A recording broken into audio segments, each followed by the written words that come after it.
నమస్తే city cable news కి స్వాగతం. నేను మీ పద్మజ. ముందుగా హెడ్లైన్స్. అశేష జనవాహిని మధ్య వేలాదిగా తరలివచ్చిన కార్యకర్తలతో ఆటోలలో ర్యాలీగా వెళ్లి నామినేషన్ దాఖలు చేసిన విశాఖ తూర్పు నియోజకవర్గ ఎమ్మెల్యే అభ్యర్థి వెలగపూడి రామకృష్ణ బాబు. వేలాదిగా తరలివచ్చిన అభిమానులు కార్యకర్తలతో బైకులపై ర్యాలీగా వెళ్లి నామినేషన్ దాఖలు చేసిన విశాఖ ఉత్తర నియోజకవర్గ వైకాపా ఎమ్మెల్యే అభ్యర్థి కేకే రాజు. ఎట్టకేలకు మాట నెగ్గించుకున్న బండారు సత్యనారాయణమూర్తి. మాడుగుల అసెంబ్లీ సీటు బండారుకు కేటాయించిన తెదేపా అధిష్టానం.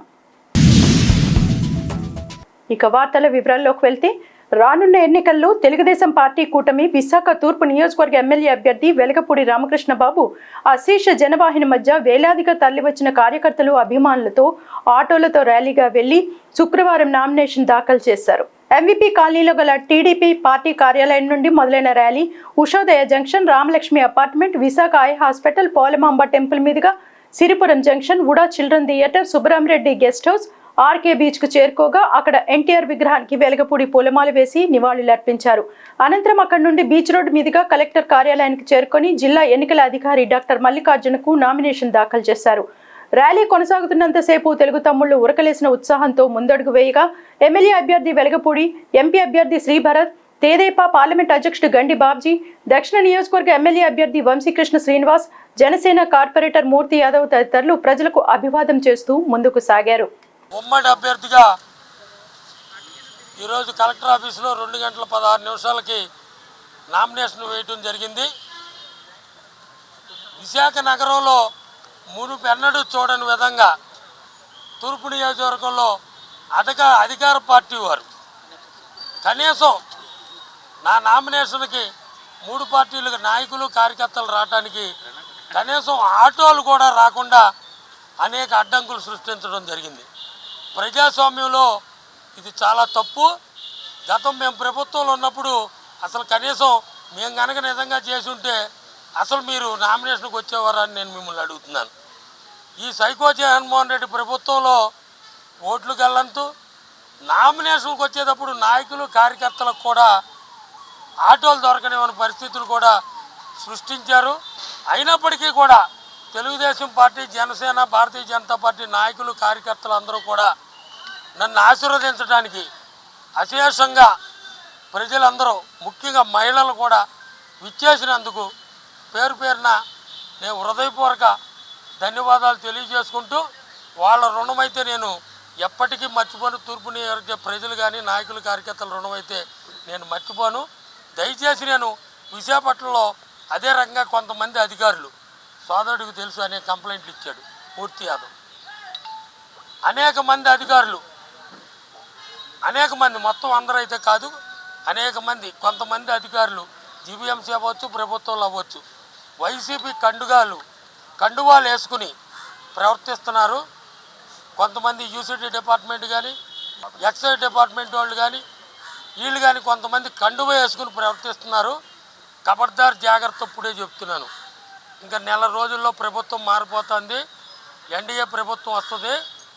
అధికారులందరికీ నేను ఒకటే హెచ్చరిస్తున్నాను, మీరు పార్టీలకు అతీతంగా పనిచేయాలా. మా ప్రభుత్వం ఉన్నా, ఏ ప్రభుత్వం ఉన్నా సరే, మీరు వైఎస్ఆర్ కండువాలు వేసుకుని పనిచేస్తున్నారు. ఎట్టి పరిస్థితుల్లో కూడా మీకు తగిన, ప్రభుత్వం ద్వారా తగిన గుణపాఠం తప్పకుండా నేర్పుతామని మీ అందరి ద్వారా తెలియజేసుకుంటూ, రానున్న ఎన్నికల్లో వైఎస్ఆర్ కాంగ్రెస్ పార్టీ నుండి విశాఖ ఉత్తర నియోజకవర్గ ఎమ్మెల్యే అభ్యర్థిగా పోటీ చేస్తున్న కేకే రాజు వేలాదిగా తరలివచ్చిన కార్యకర్తలు, అభిమానులు అత్యంత జన ప్రభంజనం మధ్య ర్యాలీగా వెళ్లి శుక్రవారం నామినేషన్ దాఖలు చేశారు. కార్యక్రమంలో వైకాపా ఉత్తరాంధ్ర రీజనల్ కోఆర్డినేటర్, రాజ్యసభ సభ్యులు వైవి సుబ్బారెడ్డి ముఖ్య అతిథిగా హాజరయ్యారు. ముందుగా 49వ వార్డు ఎన్జీఓ కాలనీలో గల శ్రీ వైభవ వెంకటేశ్వర స్వామి దర్శనం చేసుకుని అక్కడ నుండి భారీ బైక్ ర్యాలీగా ఉత్తర నియోజకవర్గ కార్యాలయం చేరుకున్న కేకే రాజు అక్కడ నుండి సీతమధార ఎంఆర్ఓ ఆఫీస్ వరకు ర్యాలీగా వెళ్లి ఎంఆర్ఓ ఆఫీస్లో ఎన్నికల రిటర్నింగ్ ఆఫీసర్కు తన నామినేషన్ దాఖలు చేశారు. ఈ సందర్భంగా కేకే రాజు మాట్లాడుతూ, గడిచిన 5 సంవత్సరాల్లో వైఎస్ జగన్మోహన్ రెడ్డి సహకారంతో నియోజకవర్గంలో ఎన్నడూ లేనంతగా అభివృద్ధితో పాటు సంక్షేమ ఫలాలను ప్రజలకు అందించడం జరిగిందన్నారు. ప్రజలు మళ్లీ వైకాపాను గెలిపించాలని ఎంతో ఆతృతతో ఉన్నారని, ఈ ఎన్నికల్లో ఎన్ని కూటములు వచ్చినా తాను 45,000 ఓట్ల మెజార్టీతో గెలవడం తథ్యమని కేకే రాజు జోస్యం చెప్పారు. ఈ నామినేషన్ కార్యక్రమంలో వేలాదిగా తరలి వచ్చి ఈ నామినేషన్ కార్యక్రమాన్ని విజయవంతం చేసి నాకు ఆశీస్సులు అందించిన విశాఖ ఉత్తర నియోజకవర్గ ప్రజలకు, ముఖ్యంగా వైఎస్ఆర్ కాంగ్రెస్ పార్టీ అభిమానులకు, నాయకులకు, కార్యకర్తలకి మీ అందరికీ కూడా ధన్యవాదాలు తెలియజేసుకున్నాను. ఎందుచేతంటే ఈరోజు మాకు జగన్మోహన్ రెడ్డి గారు రాజకీయంగా జన్మనిస్తే ఈరోజు జగన్మోహన్ రెడ్డి గారి ఆశీస్సులతో ఈ నియోజకవర్గాన్ని అభివృద్ధి చేయడం కోసం నాకు అడుగడుగున కూడా సహాయ సహకారాలు అందించి నాకు రాజకీయంగా పునర్జన్మ ఇచ్చే విధంగా సహాయ సహకారాలు అందించిన వైఎస్ఆర్ కాంగ్రెస్ పార్టీ కుటుంబ సభ్యులందరికీ కూడా నేను శిరస్సు వంచి ఈరోజు ధన్యవాదాలు తెలియజేసుకుంటాను. తప్పకుండా ఏదైతే నమ్మకంతో జగన్మోహన్ రెడ్డి గారు రెండోసారి వైఎస్ఆర్ కాంగ్రెస్ పార్టీ తరఫున నాకు అవకాశం కల్పించారో అవకాశాన్ని సద్వినియోగం చేసుకుని మా నాయకులు, కార్యకర్తలు, ప్రజల అభిమానులు అందరి సహాయ సహకారాలతో రేపు జరగబోతున్న ఎన్నికల్లో అఖండ మెజార్టీతో గెలిచి జగన్మోహన్ రెడ్డి గారికి వైఎస్ఆర్ కాంగ్రెస్ పార్టీ విశాఖ ఉత్తర నియోజకవర్గం తరఫున ముఖ్యమంత్రిగా ప్రమాణ స్వీకారం చేసే కార్యక్రమానికి మేమందరూ కూడా ఘన స్వాగతం పలకబోతున్నాం. ఎందుచేతంటే ఈరోజు ముఖ్యంగా ఉత్తరాంధ్ర ప్రాంత ప్రజలందరూ కూడా గుర్తుపెట్టుకోవాల్సింది, ఉత్తరాంధ్ర ప్రాంత అభివృద్ధికి కట్టుబడి ఉన్నది ఒక వైఎస్ జగన్మోహన్ రెడ్డి గారు మాత్రమే. జగన్మోహన్ రెడ్డి గారి వల్ల మాత్రమే ఉత్తరాంధ్ర ప్రాంతం అభివృద్ధి చెందుతుంది.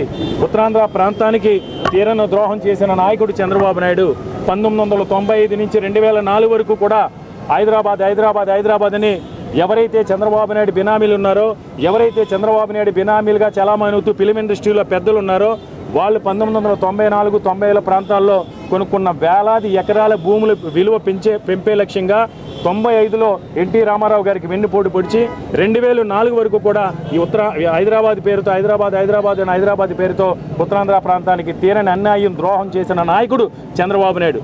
మళ్ళీ చేసే అభ్యర్థి యొక్క విజ్ఞత, విచక్షణ కోల్పోయే రోజు అతను మాట్లాడుతున్నాడు. కాబట్టి మేము ఎప్పుడైనా సరే హోందాతో, న్యాయబద్ధంగా, ధర్మబద్ధంగా ఎలాంటి యుద్ధానికైనా మేము సిద్ధంగా ఉన్నాం. అంతేకాక చవాకులు మాడితే ప్రజలు మీకు చెంప పెట్టు లాంటి తీర్పు ఇవ్వబోతున్నారు. కార్యక్రమంలో నగర mayor Golagani Harivenkata Kumari, MLC Varudu Kalyani, VMRDA chairman Sanapala Chandramouli, Visakha నగర వైకాపా అధ్యక్షుడు కోలా గురువులు, మాజీ ఎమ్మెల్యే తైనాల విజయకుమార్, ఉత్తర నియోజకవర్గ పార్టీ పరిశీలకులు Chokkakula Venkatrao, Banala Srinivas, GVMC deputy mayor Katumuri Satish మరియు కార్పొరేటర్లు, మాజీ కార్పొరేటర్లు, వార్డు ఇన్ఛార్జీలు, వైకాపా కార్యకర్తలు, మహిళలు, యువకులు అధిక సంఖ్యలో పాల్గొన్నారు. ఎట్టకేలకు బండారు సత్యనారాయణ మూర్తి తన మాట నెగ్గించుకున్నారు. మాడుగుల అసెంబ్లీ సీటు బండారుకు ఇవ్వడంతో తెదేపా నేతలు ఆనందం వ్యక్తం చేస్తున్నారు. పెందుర్తి నియోజకవర్గం నుండి టికెట్ ఆశించిన బండారు తెదేపా కూటమి ప్రభావంతో ఆ సీటును జనసేన నేత పంచకర్ల రమేష్ బాబుకు కేటాయించడంతో బండారు తీవ్ర అసంతృప్తి చెందారు. అదే అసంతృప్తితో మీడియా సమావేశం ఏర్పాటు చేసి తాను యొక్క ప్రత్యక్ష రాజకీయాల్లో ఉండనని, అయితే ఊపిరి ఉన్నంత వరకు తెలుగుదేశం పార్టీలోనే ఉంటానని చెప్పడంతో తెదేపా అధిష్టానం పునరాలోచనలో పడి మాడుగుల అభ్యర్థిని మార్చడంతో బండారు స్థానం ఖరారైంది. ఈ సందర్భంగా బండారు మాట్లాడుతూ పెందుర్తి నుంచి పంచకర్ల రమేష్ బాబు, మాడుగుల నుంచి తాను తప్పక విజయం సాధిస్తామని ధీమా వ్యక్తం చేశారు. పెందుర్తిలో కార్యకర్తలంతా చిత్తశుద్ధితో పంచకర్లకు మద్దతు తెలపాలని కోరారు.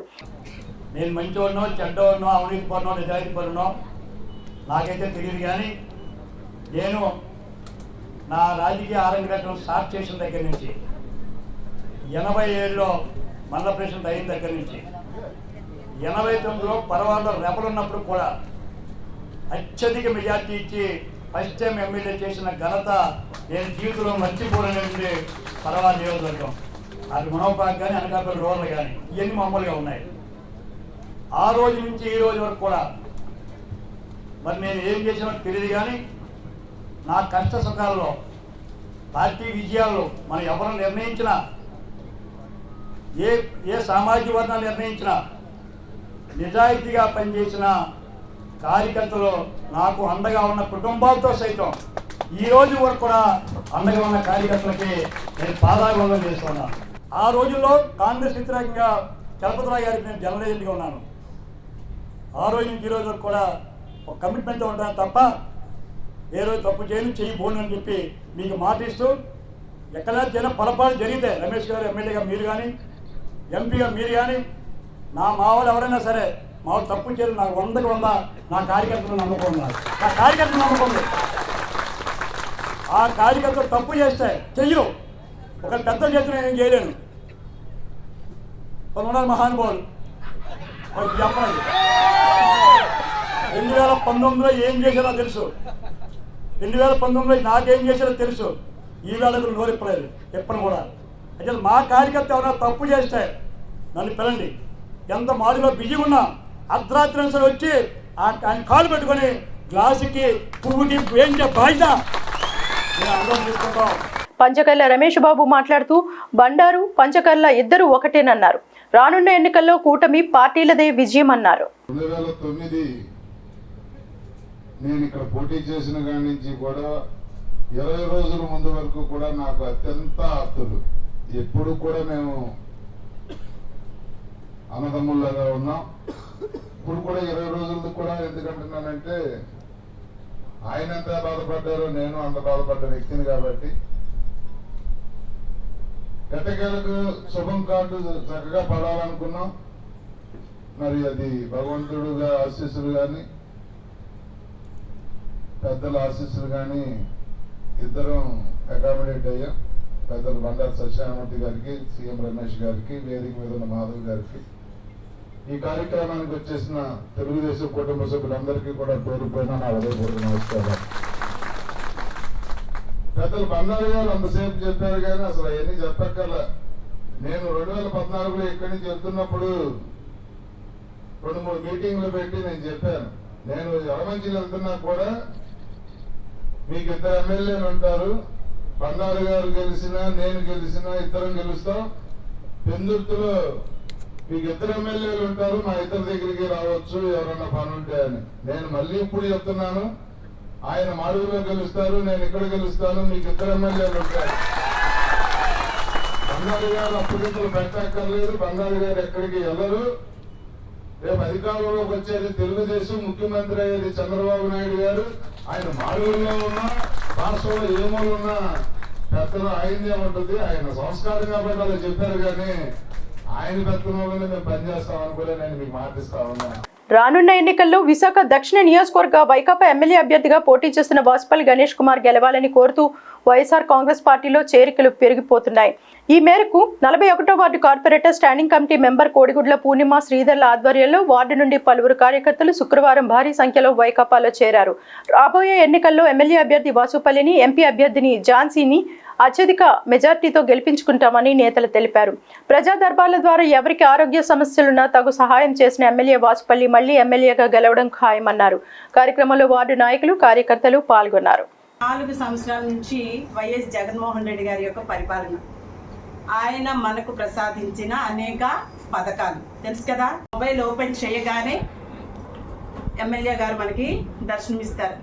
ఇంకా పోతే మునుపు నేను ఎప్పుడు సార్తో వాళ్ళ క్యాన్వర్షన్కి ఎక్కడికి వెళ్ళలేదు, కానీ వాళ్ళు చేపట్టిన కార్యక్రమాలు కూడా నేనే వాళ్ళని పొగడడం లేదు, చేసిన కూడా చాలా సమంజసమైన వారిని మనం దూరం చేసుకుంటే ఇంకా మనల్ని బాగు చేయడానికి భగవంతుడైనా దిగిరాడు.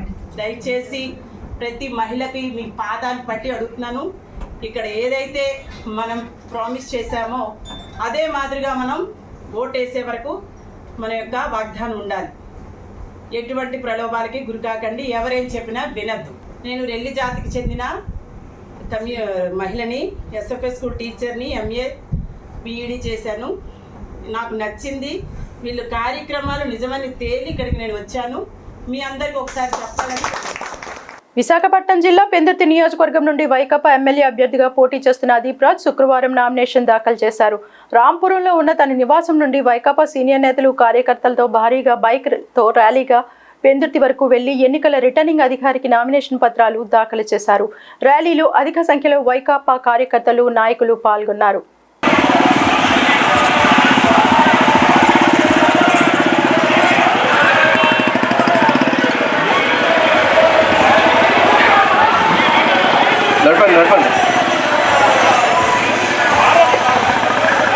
పదండి, కదలాలి డీజే కదిలించండి, ముందు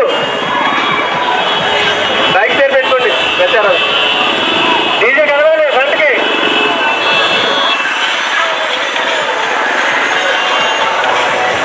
ముందుకు వచ్చేయండి, బళ్ళు ప్రచారం ముందుకు వచ్చేయండి. విశాఖ ఉక్కు పరిరక్షణకు తాము కట్టుబడి ఉన్నామని గాజువాక తెదేపా కూటమి అభ్యర్థి పల్లా శ్రీనివాసరావు అన్నారు. ఎన్నికల ప్రచారంలో భాగంగా టీఎన్టీయూసీ రాష్ట్ర ఉపాధ్యక్షులు విల్లా రామ్మోహన్ కుమార్ ఆధ్వర్యంలో ఉక్కు నగరం పరిపాలనా భవనం కూడలి వద్ద ఏర్పాటు చేసిన సభలో పల్లా పాల్గొని మాట్లాడారు. వైసీపీ పాలనలో స్టీల్ ప్లాంట్కు సమస్యలు ఎదురైనా ఏనాడు ముఖ్యమంత్రి జగన్ కేంద్రంపై ఒత్తిడి తేలేకపోయారని ఆరోపించారు.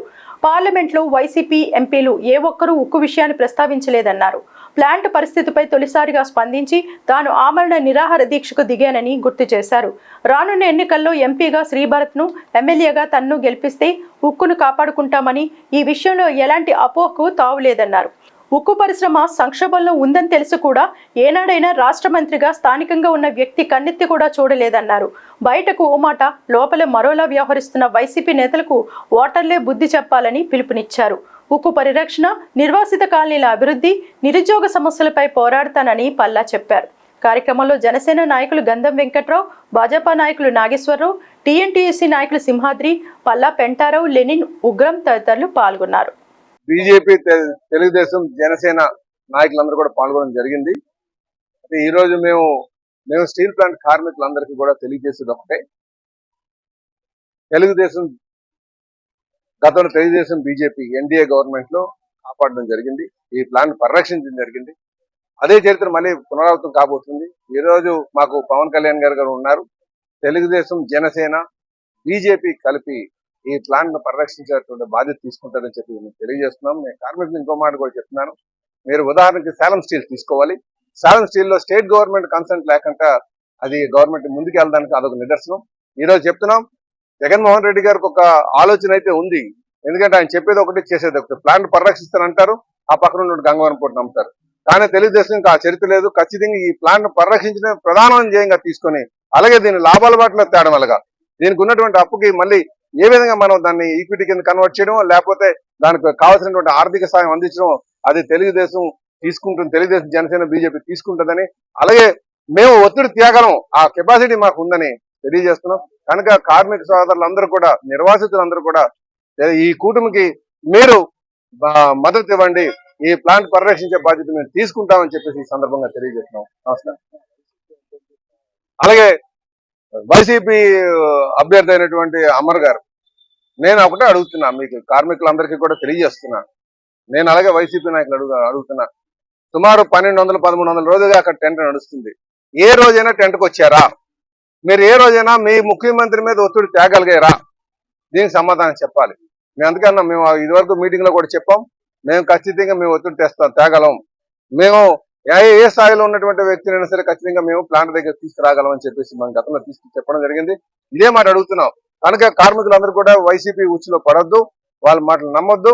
మేము ఖచ్చితంగా పరిరక్షించగలం, మా కూటమి కలిగిందని చెప్పి ఈ సందర్భంగా తెలియజేస్తూ, కార్మికులందరూ కూడా మాకు తెలుగుదేశం పార్టీకి సైకిల్ గుర్తు మీద ఒకటి, నాకు శాసనసభ్యుడిగా, ఎంపీగా శ్రీభర్త్కి మీ అమూల్యమైన ఓటు వేస్తుందిగా కోరుతున్నాను. రానున్న ఎన్నికల్లో విశాఖ పశ్చిమ నియోజకవర్గ వైకాపా ఎమ్మెల్యే అభ్యర్థిగా పోటీ చేస్తున్న ఆడారి ఆనంద్ కుమార్ శుక్రవారం నామినేషన్ దాఖలు చేశారు. ఈ కార్యక్రమానికి వైకాపా ఉత్తరాంధ్ర జిల్లాల రీజనల్ ఇన్ఛార్జ్, రాజ్యసభ సభ్యులు వైవి సుబ్బారెడ్డి ముఖ్య అతిథిగా హాజరయ్యారు.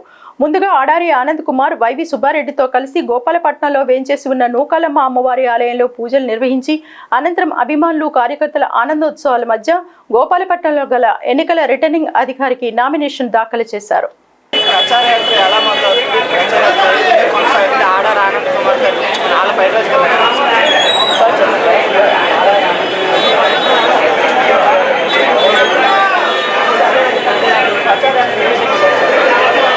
ఈరోజు చాలా సంతోషం. ఎందుకంటే మా వెస్ట్ నియోజకవర్గైన ఆడారి ఆనంద్ కుమార్ గారు వేళ నామినేషన్ దాఖలు చేసిన శుభ సందర్భంగా ఫస్ట్ ఎందుకంటే ఎన్నో సంవత్సరాల నుంచి 40-50 సంవత్సరాల నుంచి చరిత్ర కలిగిన నూకాలమ్మ గుడి దగ్గర నుంచి స్టార్ట్ చేయడం అనేది శుభదినం. ఎందుకంటే మా గోపాలపట్నం అనేటప్పటికీ ఒక రాష్ట్రంలోనే పెద్ద సిటీగా పేరు పొందింది కాబట్టి ఆనంద్ కుమార్ గారు ఇక్కడి నుంచి స్టార్ట్ చేయడం మా అందరికీ ఆనందకరంగా ఉంది. నా పేరు ఆల్పైట, city general secretary, PICC chairman, Kothapalem 89వ వార్డు. ఎందుకంటే ప్రజలందరూ తండోపతండాలకు వచ్చి ఆనంద్ కుమార్ గారి నాయకత్వంలో అందరూ పనిచేయాలని, ఆనంద్ కుమార్ గారిని గెలిపించాలని తపనతో అందరూ కూడా ఒకే దిశగా ఉన్నారు కాబట్టి ఈరోజు ఆనంద్ కుమార్ గారి నామినేషన్ అనేది గెలుపుకే సూచనలుగా గెలిచే క్యాండిడేట్కే ఓటు వేయాలనే ప్రజల్లో కూడా ఒక నినాదం వచ్చింది కాబట్టి దీన్ని ముందుకు సాగించాలని మన వైఎస్ఆర్సీపీ పార్టీ తరఫు నుంచి అలాగే ప్రజలు అందరికి కూడా కష్ట నష్టాల్లో ఎవరైనా ఆనందంలో ఎంతమంది అయినా వస్తారు, కష్టంలో వచ్చేది ఒక ఆనంద్ కుమార్ గారు అనే ప్రజలకి ఒక నినాదంగా వెళ్ళింది కాబట్టి దీనికి ఖచ్చితంగా ఆనంద్ కుమార్ గారిని గెలిపించుకొని సీఎం జగన్మోహన్ రెడ్డి గారికి గిఫ్ట్గా ఇష్టమని మా 89వ వార్డు నుంచి గోపాలపట్నం కొత్తపాలెం ఆలపేట అయితే ఆలపేట ఆడారు ఆనంద్ కుమార్ అత్యధిక మెజార్టీతో జగన్మోహన్ రెడ్డి గారి సీఎంతో.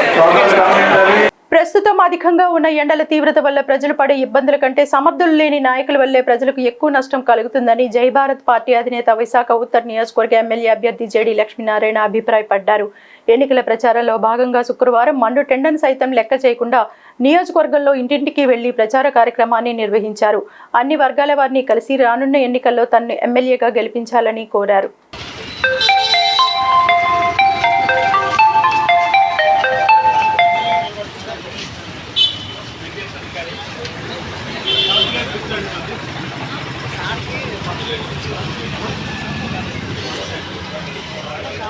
ఎక్కడున్నాయి నేను తీసుకుంటాను.